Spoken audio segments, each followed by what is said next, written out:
न्यायालय का आदेश न मानना फॉरेस्ट विभाग के लिए अब मुसीबत बन चुका है। यहाँ पर न्यायालय की टीम पहुंची हुई है और जो है पीड़िता के पक्ष में वकील साहब यहाँ पहुंचे हुए सिल लगाने के लिए। दरअसल पूरा मामला ये है कि बस्तर जिले के अंदर सोनारपाल करके एक जो है ग्राम पड़ता है, यहाँ पर फॉरेस्ट विभाग की गाड़ी से एक एक्सीडेंट हुआ था, जिसको लेकर के मुआवजा क्लेम किया गया था। मुआवजा क्लेम करने के लिए कोर्ट जब पहुंची हुई थी पीड़िता, उसके बाद से जो है लगातार न्यायालय के आदेश की अवहेलना की जा रही थी फॉरेस्ट विभाग के द्वारा और क्लेम देने से जो है बचने का प्रयास किया जा रहा था। 1 साल हो गए न्यायालय के आदेश के और अभी तक जो है इसमें किसी प्रकार का मुआवजा जो है पीड़ित पक्ष को नहीं दिया गया था। इसको लेकर के जो है न्यायालय के आदेश निकलने के बाद यहाँ पर जो है कुर्की कर जो है संपत्ति को बेच करके पीड़ित के पक्ष को जो है मुआवजा दिया जाना है। उधर दिखाइए, इधर जो है सील यहाँ पर किया जा रहा है।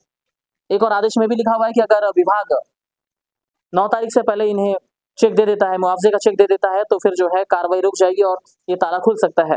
इस वक्त जो है न्यायालय के लोग यहाँ पहुंचे हुए हैं और इनके द्वारा जो है सील की कार्रवाई की जा रही है। एक और इस ओर आएंगे, इस ओर जो है देखिए एक दरवाजे पे सील लगा दिया गया है। ये दरवाजा है और यहाँ पर ये सील लगा दिया गया है। न्यायालय का आदेश न मानना जो है विभाग को भारी पड़ रहा है। बहुत ही कम ऐसा देखने को मिलता है कि सरकारी विभाग के किसी कार्यालय में सील लग रहा हो, वो भी न्यायालय के द्वारा। यहाँ पर पीड़ित पक्ष के वकील मौजूद हैं, इनसे थोड़ी सी बातचीत करेंगे। सर, आखिरकार पूरा मामला हुआ क्या, एक बार अपनी जवानी बताएंगे और यहाँ पर जो है आखिरकार एक सरकारी विभाग के कार्यालय को सील करने की नौबत कैसे आ गई? देखिए, सील करने की नौबत ऐसी नहीं आई, वो न्यायालय के आदेश से हो रहा है। एक्चुअल हुआ था ये था कि वर्ष 2021 में कमल कश्यप नाम के एक आदमी की वाहन दुर्घटना में बस्तर के पास मृत्यु हो गई थी। कमल कश्यप के 2 बच्चे हैं, माता पिता हैं और पत्नी है सरोज कश्यप। उनकी तरफ से मैंने अधिवक्ता के रूप में मोटर एक्सीडेंटल क्लेम दावा अधिकरण के समय के सामने मुआवजा राशि के लिए दावा पेश किया था। ये फॉरेस्ट विभाग की गाड़ी के द्वारा हुआ था? दुर्घटना हुई थी फॉरेस्ट विभाग की गाड़ी से, जिसमें डीएफ एसडीओ फॉरेस्ट सवार भी थे उस समय। तो उस घटना के बाद हुआ ये था कि मृतक परिवार की तरफ से मैंने जो दावा लाया था, मेरे दावा लाने के बाद न्यायालय ने वर्ष 2023 में फरवरी माह 1,84,00,000 रुपए का मृतक परिवार के लिए दावा तय किया और साथ में 9% ब्याज का भी इंटरेस्ट का भी आदेश किया।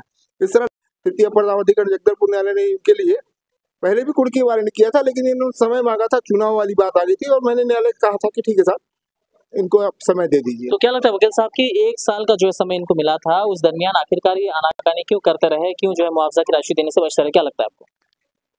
मैं इस बारे में नहीं बोल पाऊंगा कि इनका विभागीय कार्यालय के विभागीय प्रक्रिया क्या रही है, लेकिन विगत 1.25 साल से न्यायालय के आदेश के बाद भी विगत 1.25 साल से इन्होंने न तो कोई स्टे लाया, न उस कार्रवाई के लिए कोई माननीय उच्च न्यायालय से स्टे लाया, न इन्होंने न्यायालय में कोई राशि जमा करी। आखिर मृतक परिवार विगत 3 साल से अपने मुआवजा राशि से भुगत रहा है। अंततः न्यायालय ने कहा 22 अप्रैल को माननीय तृतीय पदाधिकारी जगदलपुर न्यायालय ने आदेश किया कि यदि वह यह राशि नहीं देते हैं तो इनकी संपत्ति कुर्क कर ली जाए। उसी आदेश के परिपालन में आज मृतक परिवार के ओर से भी और न्यायालयीन आदेश के परिपालन में न्यायालयीन कर्मचारी आकर यह न्यायालयीन आदेश का परिपालन करते हुए कुर्की की कार्रवाई चल रही है। किंतु कुर्की की कार्रवाई में आदेश भी है न्यायालय का, यदि वह क्षतिपूर्ति की राशि का चेक या धनादेश या राशि आदेशिका वाहक जो न्यायालय से है उनको भुगतान कर देंगे तो ये प्रक्रिया नहीं करनी है, लेकिन वह प्रक्रिया इनके तरफ से भुगतान नहीं किया जा रहा है। और मृतक परिवार और हम लगभग 1 बजे से यहाँ पे लगे हैं, लेकिन इनके द्वारा अभी तक कोई प्रक्रिया नहीं की गई और टालम टोल किया जा रहा है और कुर्की की कार्रवाई को भी व्यवधान करने का प्रयास किया जा रहा है।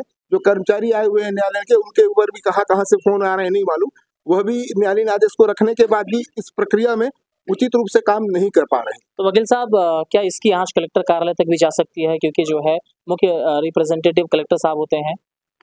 देखिए, जो आदेश हुआ था वो छत्तीसगढ़ शासन और डीएफओ कार्य जगदलपुर दोनों के पक्ष के खिलाफ आदेश हुआ है कि दोनों को यह राशि देनी है।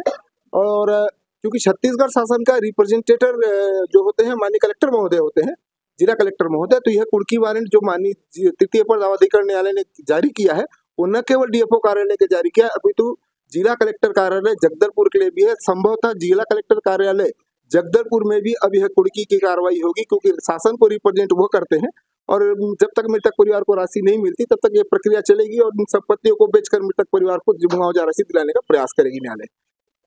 इस प्रकार से जो है पूरी सील की कार्रवाई यहाँ पर की जा रही है। देखने का विषय ये है कि अगर ये चेक दे देते हैं तो क्या ये खुल सकता है या फिर पूरे न्यायालय का रुख जो है विभाग को करना पड़ सकता है?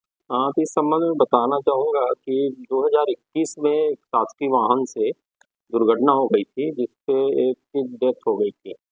उसी के मुआवजा प्रकरण में कोर्ट ने जो है 1,82,00,000 का मुआवजा का आदेश जारी किया था। है ना, जिसके खिलाफ हम विधि विभाग से अनुमति लेके हाई कोर्ट गए हुए हैं। अप्रैल में हमको अनुमति मिली थी और एप्लीकेशन भी हाई कोर्ट ने हमारा एक्सेप्ट कर लिया है और सबको नोटिस जारी हुआ है। और इधर हम लोअर कोर्ट में भी हमने अपना आवेदन रखा था, जिसपे माननीय न्यायालय ने हमको 9 मई तक का टाइम दिया हुआ है राशि जमा करने के लिए, लेकिन इसके बावजूद भी पता नहीं कैसे आज जो है 9 से पहले आकर सील करने की कार्रवाई की गई है। इस संबंध में हम वकील से जो चर्चा करके आगे की कार्रवाई करेंगे और माननीय न्यायालय को भी हम इस संबंध में पूरा जो है अवगत करा रहे हैं। आचार्य तक इस प्रकार का होता है क्या? मैं वो बताना चाहूँगा कि हमने अपील के साथ साथ भुगतान के लिए भी बजट का मांग शासन से किया हुआ है, क्योंकि अभी पूरे देश में आचार संहिता लगी हुई है, तो उसमें वित्तीय जो है व्यवस्था संभव नहीं होता है, इसलिए बजट नहीं जारी हो पा रहा है। अगर बजट जैसे ही जारी होता है हम तुरंत भुगतान भी कर देंगे और साथ ही साथ हम अपील की कार्रवाई भी कर रहे हैं।